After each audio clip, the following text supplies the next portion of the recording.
Sir ಇವಾಗ bike taxi ಬಗ್ಗೆ ನಿಮ್ಗೆ ಆಗ್ತಾ ಇರುವಂತ ಅನುಕೂಲ ಏನು ಅನಾನುಕೂಲ ಏನು? ಅನುಕೂಲ ಅಂದ್ರೆ ಇವಾಗ ಹೆಣ್ಮಕ್ಳೆಲ್ಲ ಕರ್ಕೊಂಡು ಹೋಗೋದು ಸೇಫ್ಟಿ ಅಲ್ಲ ಅಂತ ನಮ್ಮಿದು. ಯಾಕಂದ್ರೆ ಗಂಜಾ ಹೊಡಿತಾರೆ, ಏನ್ ಮಾಡ್ತಾರೋ ಒಂದು ಗೊತ್ತಿಲ್ಲ. ಇನ್ನೊಂದು ಸ್ಟೂಡೆಂಟ್ ಎಲ್ಲ ಹಾಳಾಗೋಗ್ಬಿಡ್ತಾರೆ. ಹೆಂಗೆ ಅಂದ್ರೆ ಮನೆಯಿಂದ ಬಿಟ್ಟಾಗ ಗಾಡಿ ಬಿಡ್ತೀನಿ ಅಂತ ಹೇಳ್ಬಿಟ್ಟು ಆಚೆ ಹೋಗ್ಬಿಟ್ಟು ಅವ್ರು ಏನ್ ಮಾಡ್ತಾರೋ ತಂದೆ ತಾಯಿ ನೋಡ್ಕೊಂಡಿರಕ್ಕಾಗಲ್ಲ. ಅವ್ರು ಆಚೆ ಹೋಗ್ಬಿಟ್ಟು ಗಾಡಿ ತಗೊಂಡು ಹೋಗ್ಬಿಟ್ಟು ಸಂಪಾದನೆಗೆ ಅಂತ ಹೋಗ್ಬಿಟ್ಟು ಅವ್ರದೇ ಆದಂತ ಒಂದು ಇದಾಗ್ಬಿಟ್ಟಿದೆ ಇವಾಗ. ಅದರಿಂದ ಪ್ರಾಬ್ಲಮ್ ಆಗ್ತಾ ಇದೆ, ಮಕ್ಕಳು ಹಾಳಾಗ್ತವೆ. ಇನ್ನೊಂದು ಈ ಜಗದೀಶ್ ಅದು ಹಂಗ್ ತಗೊಂತಾರೆ ಹಿಂಗ್ ತಗೊಂತಾರೆ ಅಂತ ಅವ್ನು ಹೇಳ್ತಾನೆ. ಅವ್ನು ಲಾಯರ್ ಫೀಸ್ ತಗೊಂಡಿರ ಅವ್ನು ಮಾಡ್ತಾನ? ಅವ್ನು ಮಾಡಿದಾನ? ಹೋಗ್ಲಿ ಹೆಣ್ಮಕ್ಳು ಸತ್ತೋಗಿದ್ದಾರೆ, ಅವ್ರಿಗಾದ್ ಏನಾದ್ರು ನ್ಯಾಯ ಕೊಡ್ಸಿದಾನ ಅವನು?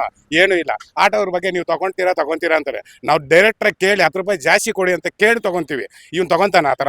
ಆ ಸುಳ್ಳನ್ನ ಇದನ್ನ ಮಾಡ್ತಾನೆ, ನಿಜನ ಸುಳ್ಳನ್ನ ಮಾಡ್ತಾನೆ ಇವನು. ಆ ಥರ ತರಲೆ ಕೆಲಸ ನಾವು ಮಾಡಲ್ಲ, ಕೇಳ್ಬಿಟ್ಟು ತಗೊಂತೀವಿ. 10 ರೂಪಾಯಿ ಕೊಡಿ ಮೇಡಮ್, ಕೊಡಿ ಸರ್ ಅಂತ ಕೇಳಿ ತಗೊಂತೀವಿ. ಅದು ನಮ್ಮ ಅಭಿಪ್ರಾಯ. ಸರ್ ಅದೇ ರೀತಿಯಾಗಿ ಬೈಕ್ ಟ್ಯಾಕ್ಸಿಯಲ್ಲಿ ಆಗಿರೋಂಥ ಅನಾನುಕೂಲ ಏನು? ಸರ್ ಇವಾಗ ಬೈಕ್ ಟ್ಯಾಕ್ಸಿ ಅನಾನುಕೂಲ ಅಂದರೆ, ನಮಗೆ ಬೈಕ್ ಟ್ಯಾಕ್ಸಿ ಪಾಲಿಸಿ ನಮ್ಮ ಕರ್ನಾಟಕದಲ್ಲಿ ಬೇಡ. ಯಾರಿಗೂ ಸೇಫ್ಟಿ ಇಲ್ಲ ಬೈಕ್ ಟ್ಯಾಕ್ಸಿ. ಪ್ರತಿಯೊಬ್ಬರು ಚಾಲಕರಿಗೂ, ರೈಡರ್ಸ್ಗೆ ಆಗಲಿ, ಇವಾಗ ಅವ್ರ ತಂದೆ ತಾಯಿ ಅವ್ರನ್ನ ಗಾಡಿ ಕೊಟ್ಟು ಕಳಿಸ್ತಾರೆ, ಅವರು ರೈಡ್ ಮಾಡ್ತಾರೆ. ಅವರು ಏನಕ್ಕೋಸ್ಕರ ರೈಡ್ ಮಾಡ್ತಾರೆ ಅಂದರೆ, ಒಂದು ಸ್ಮೋಕ್ ಮಾಡೋದಕ್ಕೆ, ಅವ್ರು ಶೋಕಿ ಮಾಡೋಕ್ಕೆ ದುಡ್ಡು ಮಾಡ್ಕೊತವ್ರೆ. ಅವರು ಏನು ಸಂಪಾದನೆ ಮಾಡ್ಕೊಂಡು ಏನು ಮನೆಗೆ ಕೊಡ್ತಾ ಇಲ್ಲ, ಮನೇಲಿ 1 ರೂಪಾಯಿ ಇಸ್ಕೊತಾ ಇಲ್ಲ. ಅವ್ರ ದುಡಿಮೆ ಅವ್ರು ಮಾಡ್ಕೊಂಡು ಕೆಟ್ಟೋಗ್ತವ್ರೆ, ಹಾಳಾಗೋಗ್ತವ್ರೆ. ಅದಕ್ಕೋಸ್ಕರ ನಮಗೆ ಬೈಕ್ ಟ್ಯಾಕ್ಸಿ ಪಾಲಿಸಿ ಬೇಡ. ಇನ್ನೂ ಒಂದು ನೋಡಿ, ಇವನು ಯಾರೋ ಬಂದವನೇ, ಯಾವ ಬಿಹಾರವನೋ ಅಂತ ಕಾಣಿಸುತ್ತೆ, ನೋಡ್ಕೊಳ್ಳಿ ದಯವಿಟ್ಟು. ಲಾಯರ್ ಜಗದೀಶ್, ಲಾಲಿಪಾಪ್ ಜಗದೀಶ್ ನೋಡ್ಕೊಳಪ್ಪ. ಇವನು ಯಾರೋ ಕರ್ನಾಟಕದಲ್ಲಿ ಬಿಹಾರದವರೇ, ಒಂದಾಗೋಣ ಬನ್ನಿ, ಇದುವೇ ಸಮಯ, ಬದಲಾವಣೆ ಸಂಹಾರ ಮಾಡೋಣ, ನವ ಬಿಹಾರ ಕಟ್ಟೋಣ. ಅದು ಕರ್ನಾಟಕದಲ್ಲಿ. ನೀನು ಯಾರಂತಾನೆ ಗೊತ್ತಿಲ್ಲ ನನಗೆ. ನಿಮ್ಮ ಅಪ್ಪನಿಗೆ ನೀನು ಹುಟ್ಟಿದ್ರೆ ಕರ್ನಾಟಕದಲ್ಲಿ ಬಿಹಾರ ಸಮುದಾಯ ಕಟ್ಟು ನೋಡೋಣ.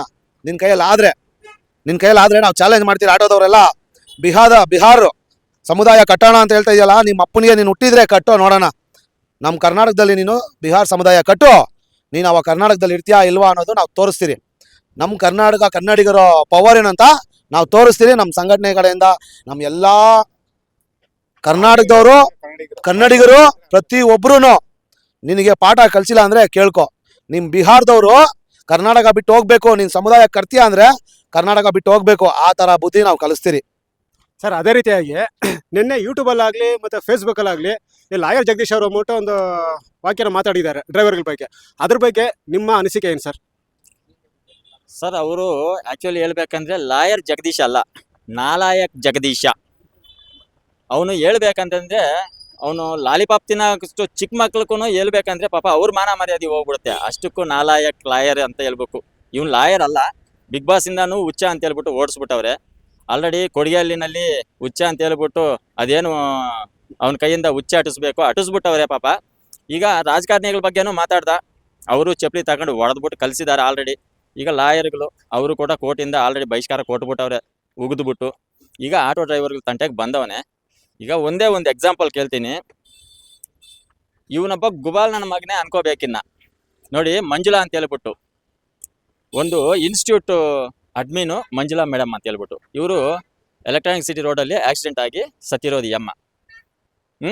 ಇವನು ಇಷ್ಟೆಲ್ಲ ಮಾತಾಡ್ತಾನಲ್ಲ, ಇವನು ನಿಜವಾಗ್ಲೂ ಗಂಡಸಾಗಿದ್ರೆ ಗಾಂಡು ಅಲ್ದಿರ ಈ ಅಮ್ಮನಿಗೆ ನ್ಯಾಯ ಕೊಡ್ಸಾಕೇಲೋ ಏನೋ. ಅವನು ಜಗದೀಶ ಇಲ್ಲ ನಾಲಾಯಕ್ಕ ಏನಂತ ಹೇಳ್ಬಿಟ್ಟು ಆಮೇಲೆ ಡಿಸೈಡ್ ಮಾಡೋಣ. ಮತ್ತೆ ಈಗ ಅದೇ ಜಗದೀಶ್ ಸರ್ ಬಂದ್ಬಿಟ್ಟು ನಮಗೆ ಬೈಕ್ ಟ್ಯಾಕ್ಸಿ ಬೇಕು ಅಂತ ಅಂದ್ಬಿಟ್ಟು ಹೇಳ್ತಿದಾರಲ್ಲ, ಅದ್ರ ಬಗ್ಗೆ ನೀವೇನು ಹೇಳ್ತೀರಾ? ಸರ್ ಅದ್ರ ಬಗ್ಗೆ ಅಂತಂದರೆ, ಈಗ ಮೊನ್ನೆ ಯಾವುದು ಆಸರೆ ಫೌಂಡೇಶನ್ ಕಡೆಯಿಂದ ಒಂದು ವಿಡಿಯೋ ರಿಲೀಸ್ ಆಯಿತು. ಪಾಪ ಅವನು ಒಬ್ಬ ರೈಡರು, ಗಾಡಿ ಎತ್ಕೊಂಡ್ಬಂದವನೇ, ಓಡಿಸವನೇ, ಬಿದ್ದು ಕಾಲು ಮುರಿದೋಗೈತೆ. ಕಾಲು ಮುರಿದೋದ ಮೇಲೆ ಅವನಿಗೆ ನೋಡೋರು ನೆರವಿಲ್ಲದೆ ಹೋಗಿ ಆಸರೆ ಫೌಂಡೇಶನ್ನ ಸಹಾಯ ಕೋರಿದ್ದಾನೆ. ಅಲ್ಲಿ ಅವರು ವಿಡಿಯೋ ಮಾಡಿ ಸೋಷಿಯಲ್ ಮೀಡಿಯಾದಲ್ಲಿ ಬಿಟ್ಟಾಗ ಸಂಘಟನೆಗಳವರು ನೋಡಿ ಇದನ್ನು ಪಬ್ಲಿಕ್ ಮಾಡ್ತಾರೆ ಅಂತ ಹೇಳ್ಬಿಟ್ಟು ಆ ಭಯದಿಂದ ಹೋಗಿ ಆ ರಾಪಿಡೋ ಕಂಪನಿಯಿಂದ ಒಬ್ಬ ಬೋಳಿ ಮಗ ಅಡ್ಮಿನ್ ಒಬ್ಬ ಸಂಘಟನೆ ಕಟ್ಕೊಂಡಿದ್ದಾನೆ, ಆದಿನಾರಾಯಣ ಅಂತ ಹೇಳ್ಬಿಟ್ಟು. ಅವನು ಹೋಗಿ ಅವ್ನು ಹಿಡ್ಕೊಂಬಂದು, ಅದು ಏನು ಇನ್ಶೂರೆನ್ಸ್ ಕೊಡ್ಸವನೋ ಏನು ಅಂತ ಗೊತ್ತಿಲ್ಲ. ಅವತ್ತು ಆ ಚಾಲಕ ಹೇಳ್ತಾನೆ, ನಮಗೆ ಕೊಟ್ಟಿದ್ದಾರೆ, ನೆರವಾಗಿದ್ದಾರೆ ಅಂತ ಹೇಳ್ಬಿಟ್ಟು. ಎಷ್ಟು ಕೊಟ್ಟಿದ್ದಾರೆ, ಏನಾಗಿದೆ ಅಂತ ಕೂಡ ಯಾರಿಗೂ ಮಾಹಿತಿ ಇಲ್ಲ. ಏನೋ ಇವನು ನಾಲಾಯಕ್ಕ ಹೇಳ್ತಾನಲ್ಲ ಜಗದೀಶ, 2 ವೀಲರ್ ಬೇಕು, ಬೈಕ್ ಟ್ಯಾಕ್ಸಿ ಬೇಕು ಅಂತ. ಇನ್ನ ಎಷ್ಟು ಜನರನ್ನ ಹಾಳು ಮಾಡ್ಬೇಕಂತ ಹೇಳ್ಬಿಟ್ಟು ಕಾಯ್ತಾ ಇದ್ದಾನೋ ಗೊತ್ತಿಲ್ಲ. ನಮ್ಮ ಕರ್ನಾಟಕದಲ್ಲಿ ಇಂಥ ನಾಲಾಯಕಗಳು ಇರೋದ್ರಿಂದ ನೋಡಿ ಪಾಪ ಈ ಅಮ್ಮನ್ಕ ಮಕ್ಳು ಎಷ್ಟು ಜನನೋ ಗೊತ್ತಿಲ್ಲ, ಸರಿನಾ? ಈ ಅಮ್ಮನ ನಂಬ್ಕೊಂಡು ಕುಟುಂಬ ಹೆಂಗಿದೆಯೋ ಗೊತ್ತಿಲ್ಲ. ಈ ಅಮ್ಮ ತೀರ್ಕೊಂಡಿದ್ದಾರೆ. ಈ ಅಮ್ಮನ ಕುಟುಂಬದ ಪರಿಸ್ಥಿತಿ ಏನಾಗಬೇಕು ಯಾರಾದ್ರೂ ಯೋಚನೆ ಮಾಡಿದಾರಾ? ಅದು ಬೈಕ್ ಟ್ಯಾಕ್ಸಿಯಲ್ಲಿ ಹೋಗಿ ಈ ಅನಾಹುತ ಆಗಿರೋದು. ಸರ್, ಕೊನೆಯದಾಗಿ ನೀವು ಲಾಯರ್ ಜಗದೀಶ್ ಅವ್ರಿಗೆ ಏನ್ ಹೇಳ್ತೀರಾ? ನಾಲಾಯಕ್ ಜಗದೀಶ್ ಅವರೇ, ನಿಮ್ಮ ಕೈಯಲ್ಲಿ ಆದ್ರೆ ಸಮಾಜಕ್ಕೆ ಒಳ್ಳೇದು ಮಾಡಿ, ಇಲ್ಲ ಅಂತಂದ್ರೆ ತೆಪ್ಪಗೆ ಮನೆಯಲ್ಲಿ ಕುತ್ಕೊಂಡು ಒಳ್ಳೆ ಎಂತಿ ಸೀರೆ ಹಿಡ್ಕೊಂಡು ಏನೋ ಎಂತಿ ಹಿಂದ್ಗಡೆ ಗಂಡ ಅಂತಾರಲ್ಲ ಆ ಥರ ತೆಪ್ಪಗೆ ಮುಚ್ಕೊಂಡು ಮನೇಲಿ ಕೂತಿರೋ ಅಷ್ಟೇ. ಟ್ರಾನ್ಸ್ಪೋರ್ಟ್ ಡಿಪಾರ್ಟ್ಮೆಂಟ್ ಅಂತಂದ್ರೆ ಏನು ಅನ್ನೋದು ನಿನಗೆ ಪೂರ್ತಿ ಮಾಹಿತಿ ಇಲ್ಲ. ಮಾಹಿತಿ ಇದ್ದಿದ್ದು ಬೋಳಿ ಮಗ ಆಗಿದ್ದಿದ್ರೆ ನೀನು ಈ ರೀತಿ ಮಾತಾಡ್ತಾ ಇರ್ಲಿಲ್ಲ ಏನೋ. ಇವನಿಗೆ ಟ್ರಾನ್ಸ್ಪೋರ್ಟ್ ಡಿಪಾರ್ಟ್ಮೆಂಟ್ ಅಂದ್ರೆ ಪೂರ್ತಿ ಮಾಹಿತಿ ಇಲ್ಲ.